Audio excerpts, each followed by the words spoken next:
Hi everyone. I'm going to attempt to bring this wide-ranging discussion to a close so we can all have our morning tea. So as Gervais said, I'm Kylie Williams with AME.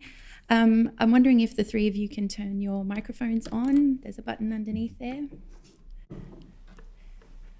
All right, so the topic of the discussion this morning was bridging the reality gap.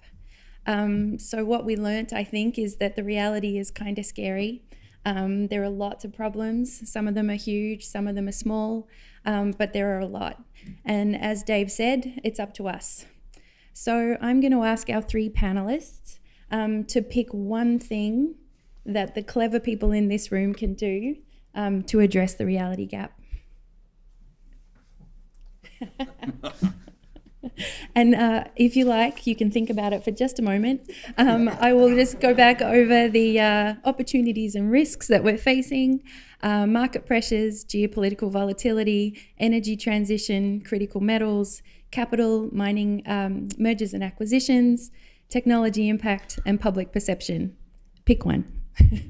So I think I already made my pitch, that every single individual needs to stand up for the industry. I don't know, sounds really lame, but just whether you have to stop somebody at the bus stop and talk to them about mining being, what's in your cell phone, and where do those things come from? I don't know. I just think we can be our own best spokespersons, people. Yeah. So I just wrote down that we're all ambassadors for the industry. The big problem we have as an industry, and people don't understand what we do and why we do it and what the contribution is to society.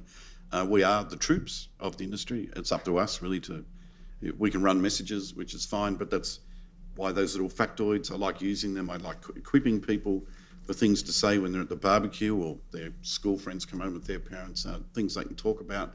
Now you can talk about regeneration, how we're going to remine tailings dams and make them safer and generate new building materials, for example.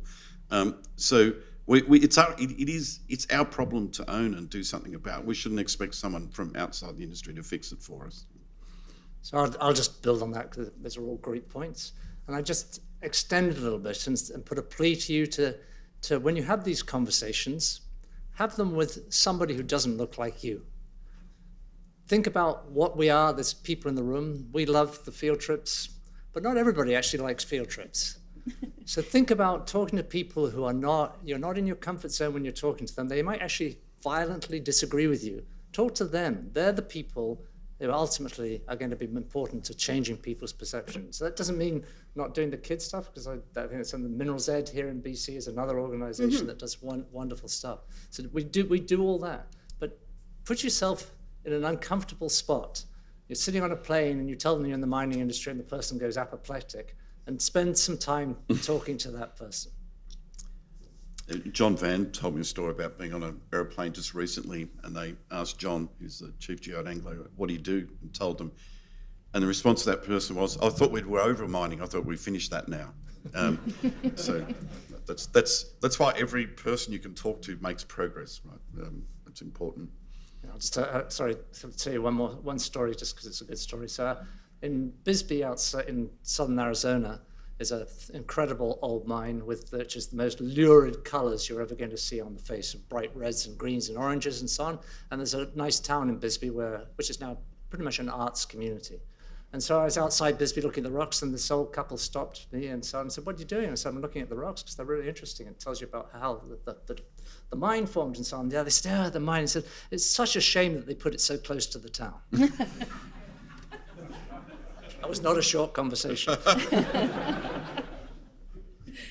Well, I think that's an excellent place to leave the conversation, but I also want to encourage everyone to keep having this conversation over coffee and throughout the day. I'm going to be back this afternoon moderating a panel between, not the three of you, but I'll be back this afternoon. So I want to encourage everyone to approach me throughout the day and let me know the zingers, the questions that you really want to ask the specialists up on stage. So come and ask me what you want me to ask them, and we'll have that discussion this afternoon. So I'm going to bring this morning to a close and invite everyone to go have some coffee and keep the conversation going, and join me in thanking our panelists this morning.